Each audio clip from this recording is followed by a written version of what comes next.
بھارت اور غربت کا اتنا فاصلہ ہے کہ میں یہ فاصلہ کبھی طے نہیں کر سکتا۔ عامر تم ایسا کیوں سوچتے ہو؟ ساتھ نہ اپنا چھوٹے، چاہے یہ دنیا چھوٹ جائے، کچھ اب خدا سے نہ مانگیں گے ہم مسکرا۔ السلام علیکم ویورز، میں ہوں ڈاکٹر اجمل ملک اور آپ دیکھ رہے ہیں ڈاکٹر اجمل ٹی وی، ہمارا مقبول پروگرام بڑے لوگ۔ جی ہاں، بڑے لوگ میں آج ڈسکس کروں گا پاکستان کی ماضی کی خوبصورت سپر سٹار فلم اداکارہ زیبا بیگم کا۔ جی، فلم سٹار زیبا اپنے دور کی ایک خوبصورت اور کامیاب ترین اداکارہ تھیں۔ وہ ایک ایسی اداکارہ تھی جو سچ میں لاکھوں دلوں کی دھڑکن تھی، اور وہ ایک ایسی اداکارہ تھی جو سچ میں سپر سٹار تھی، اور ان کے کریڈٹ پر بہت ساری کامیاب فلمیں آج بھی موجود ہیں، اور آج بھی لوگ ان کی فلمیں بڑے شوق سے دیکھتے ہیں۔ خاص طور پر فلموں سے محبت کرنے والے لوگ، خاص طور پر شوبز کا طبقہ۔ فلم سٹار زیبا 60 اور 70 کی دہائی کی کامیاب ترین اداکارہ تھی، اور اس کے بعد 80 کی دہائی میں بھی ان کے فن کا جادو سر چڑھ کر بولتا رہا۔ اداکارہ زیبا جو کہ باقاعدہ فلموں میں نہیں آنا چاہتی تھی، وہ ایک گھریلو عورت کے طور پر زندگی گزارنا چاہتی تھی، اور اس کی انہوں نے کوشش بھی کی۔ فلم انڈسٹری میں ان ہونے سے پہلے 1959 میں انہوں نے اپنا گھر بسانے کے لیے چودھری رحمت علی نامی ایک شخص سے شادی کر لی، اور اس بات کا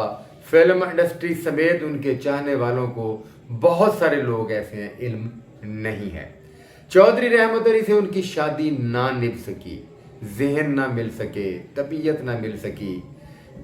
چودھری رحمت علی صاحب کا قصور تھا یا زیبا بیگم کا قصور تھا، یہ ان کا فلم لائن میں آنے سے پہلے کی باتیں ہیں، اور یہ شادی جو ہے وہ توڑ نہ چڑھ سکی، اور جی ہاں 59 میں ہونے والی یہ شادی 62 میں ختم ہو گئی۔ زیبا بیگم نے طلاق لے لی، اور اس کے بعد انہوں نے باقاعدہ طور پر فلمی سفر کا آغاز کیا۔ ایک دو فلموں کی انہیں آفر ہوئی، مگر وہ فلمیں نہ بن سکیں۔ چراغ جلتا رہا، جی ہاں چراغ جلتا رہا ایک ایسی فلم تھی جو زیبا کے کریڈٹ پر پہلی فلم تھی، اور یہ فلم سپر ہٹ رہی۔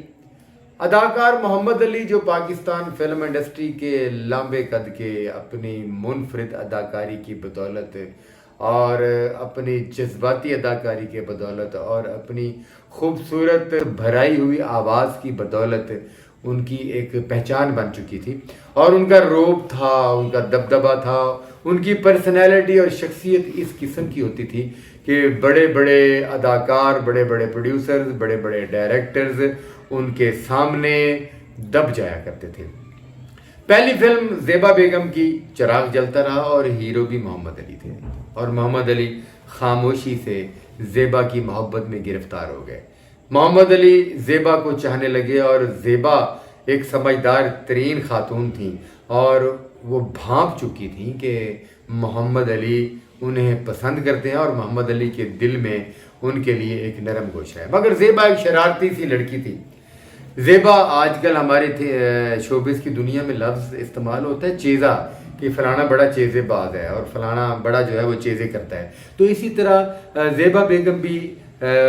اصل میں تو ان کے دل میں بھی محمد علی صاحب کے لیے محبت پیدا ہو چکی تھی، تو وہ ان کو تنگ کرنے کے لیے، ان کو چھیڑنے کے لیے چھوٹے چھوٹے چیزیں ان کے ساتھ کرتی رہتی تھی۔ محمد علی جو ہے وہ تھوڑی سے تیز مزاج کے آدمی تھے، وہ تھوڑا سا سخت مزاج کے آدمی تھے، اور وہ ایک کھرا انسان تھا۔ کھرا انسان اپنی محبت کو تقسیم ہوتے ہوئے نہیں دیکھ سکتا۔ تو زیبا بیگم محمد علی کو تنگ کرنے کے لیے دوسرے ہیروز کے ساتھ زیادہ بیٹھنا، ان کے ساتھ اٹکیلیاں کرنا، پروڈیوسر، ڈائریکٹر، ساتھی فنکاروں کے ساتھ ہنسی مذاق کرنا، اور ہنسی مذاق کے دوران محمد علی کو طنز کا نشانہ بنانا، یعنی سنانا محمد علی کو اور بات کسی کو کرنا۔ تو محمد علی یہ ساری باتیں سمجھتے تھے، مگر وہ ان باتوں کو برداشت نہیں کر پاتے تھے، اور آئے دن وہ اس ایشو پر زیبا بیگم کو جھاڑ پلاتے رہتے، اور ان کے ساتھ سخت رویہ بھی استعمال کرتے رہتے، اور ان کے دل میں زیبا بیگم کی محبت بھی موجود تھی۔